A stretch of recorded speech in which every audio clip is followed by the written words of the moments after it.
ખાડીપુરથી થયેલી જળભરાવ સ્થિતિને કારણે સુરત શહેરમાં ઝાડા, ઉલટી, તાવ અને અન્ય સંક્રામક રોગોના કેસોમાં ઝડપી વધારો થયો છે. આ પરિસ્થિતિમાં સુરતની નવી સિવિલ હોસ્પિટલમાં દર્દીઓની સંખ્યા બમણી થઈ છે. વરસાદ અને પૂર પહેલા હોસ્પિટલના ઓપીડીમાં રોજ 200 થી 250 દર્દીઓ આવતા હતા, પરંતુ ખાડીપુર બાદ હોસ્પિટલમાં રોજ 400 થી વધુ દર્દીઓ સારવાર માટે પહોંચી રહ્યા છે. મુખ્યત્વે પાણીજન્ય રોગો અને સ્કિન ઇન્ફેક્શનના કેસ વધ્યા છે.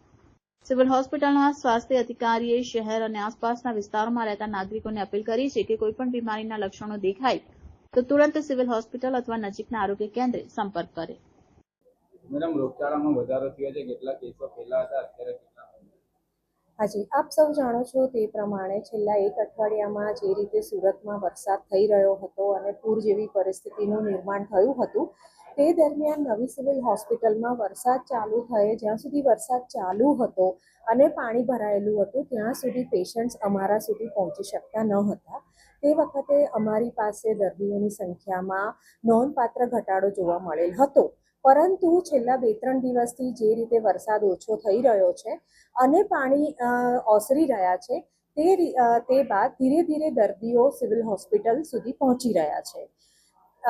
શરૂઆતના દિવસોમાં અમારી પાસે લગભગ જે અમારી રૂટીન ડેલી ઓપીડી છે એના લગભગ 50% જેટલા જ પેશન્ટ્સ અમારી પાસે આવતા હતા.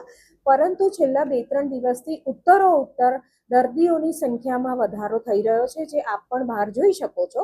અને એ દર્દીઓમાં મોટે ભાગે જે પાણીજન્ય રોગો જેવા કે ઝાડા ઉલટી છે કે બીજા તાવના છે, આવા રોગોના દર્દીઓ ધીમે ધીમે અમારી પાસે આવી રહ્યા છે. છેલ્લા 2 દિવસથી નોંધપાત્ર રીતે અમારી ઓપીડીમાં તમે દર્દીઓનો ઘસારો જોઈ રહ્યા છો.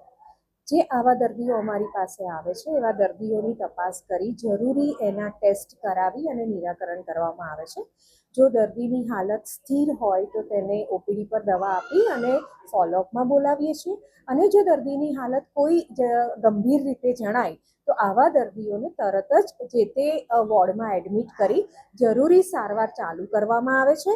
અને આવા દર્દીઓના જે ફેમિલી મેમ્બર્સ છે, સગાવાલા છે, એમની સાથે એમના એરિયામાં જે રહે છે એ લોકોને પણ અમે જાગૃત કરીએ છીએ, અને એ લોકોમાં પણ જો આવા લક્ષણ દેખાય તો તરત જ અમારી પાસે આવી સારવાર લેવા માટે અમે એમને વિનંતી કરીએ છીએ.